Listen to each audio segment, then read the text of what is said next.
அஸ்ஸலாமு அலைக்கும். அல்லாஹு நல்லடியார்களே, இன்றைக்கி நம்ம சேனலில் என்ன துவா பார்க்க போகிறோன்னா, மஸ்ஜிதை விட்டு வெளியேறும் போது. நேற்று பார்த்தது மஸ்ஜிதில் நுழையும் போது. இன்றைக்கி பார்க்கக்கூடிய துவா மஸ்ஜிதை விட்டு வெளியேறும் போது. அது என்ன துவானா, ரப்புக்கு ஃபிர்லி துனூபி வஃப்தஹ்லி அபுவாப ரஹ்மத்திக. இதுக்கு பொருள் என்னென்னா, யா அல்லாஹ் எனது பாவங்களை மன்னிப்பாயாக, மேலும் இரண்டத்தின் வாயில்களை எனக்காக திறந்து அருள்வாயாக என்று.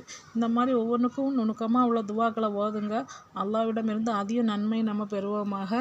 மறக்காமல் என்னுடைய இந்த சேனலையும் பாருங்கள், அதில் நிறைய துவாக்கள் கிடைக்கும். அதை பாருங்கள். ப்ளீஸ் சப்ஸ்கிரைப் பண்ணுங்கள், லைக் பண்ணுங்கள், ஷேர் பண்ணுங்கள்.